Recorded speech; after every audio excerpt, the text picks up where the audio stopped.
Everyone, it's Agata from Simply Grow, and today I'm going to show you how to make your own Play-Doh at home. So I've already started, and I've added 2 cups, any cup that you've got in the kitchen, 2 cups of plain flour, half a cup of table salt, just a regular table salt, and then 2 tablespoons of vegetable oil, and 2 tablespoons of creme of tartar. And I have just mixed it very roughly now, so it's got a little crumbly mixture. And the next step is to add water, boiling water. My water boiled a couple of minutes ago. And to my water, I am going to add some food coloring.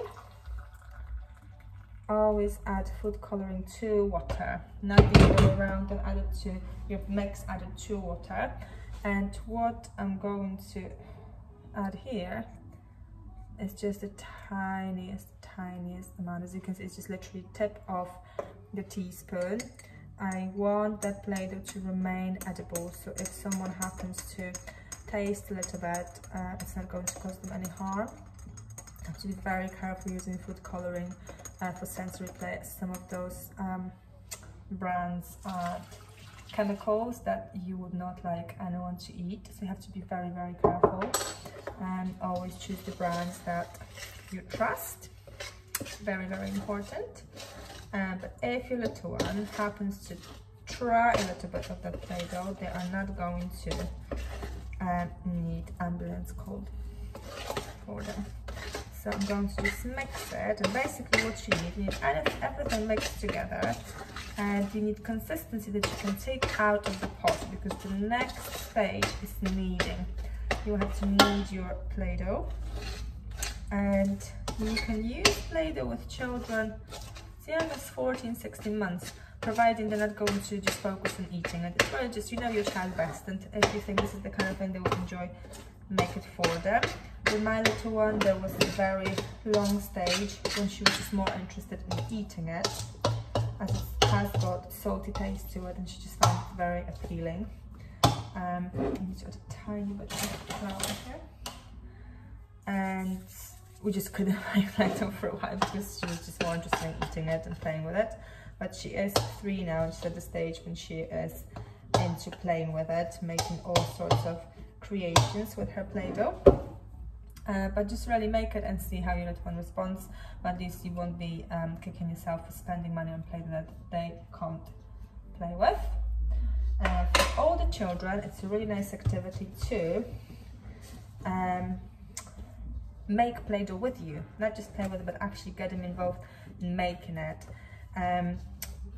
It is a fun thing to bake with your children, and then you can eat it. But actually, nice alternative to baking with them is making their own Play-Doh that they can play with afterwards. It's not all about eating all the time. So now I've got Play-Doh of that consistency, and I need to knead it. Okay, just like you would with pizza dough or bread dough or any kind of dough that requires kneading. So I'm going to quickly knead it. It is on the sticky side, but I added water that was very hot to it, so it is going to be a bit sticky. So it's better if you end up with the stickier dough than a dry one, as it is going to cool down and dry a little bit.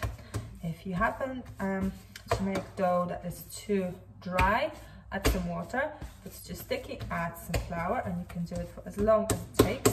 One thing I forgot to add is the glycerine.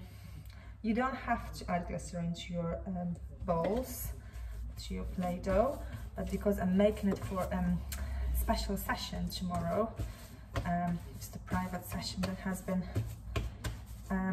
booked with me, I want my bowls to look really nice and shiny. So tomorrow these bowls are going to be dinosaur eggs, and we're going to decorate them, we're going to roll them with rolling pins, we are going to treat them with cookie cutters, probably going to make some regular worms with them as well.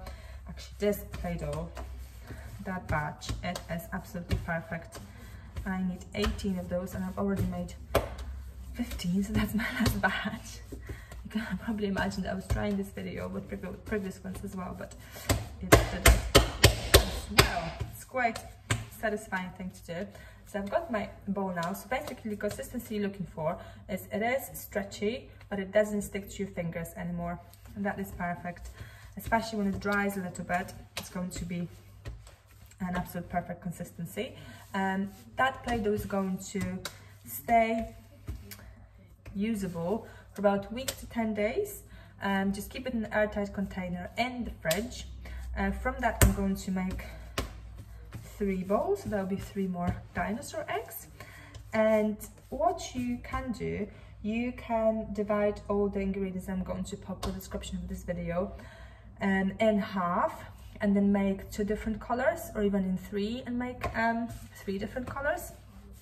As for food coloring, you can get it in the baking section again, and those in the baking section are usually diluted, so they're usually liquid food coloring that you don't have to worry about so much, because they are made for baking, so for eating as well.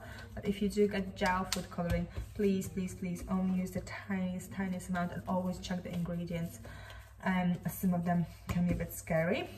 But there we go, you've got 3 extra dinosaur eggs, as other people may call it, Play-Doh balls, and hope you're going to have lots and lots of fun with your little ones. Thanks so much for tuning in. Bye!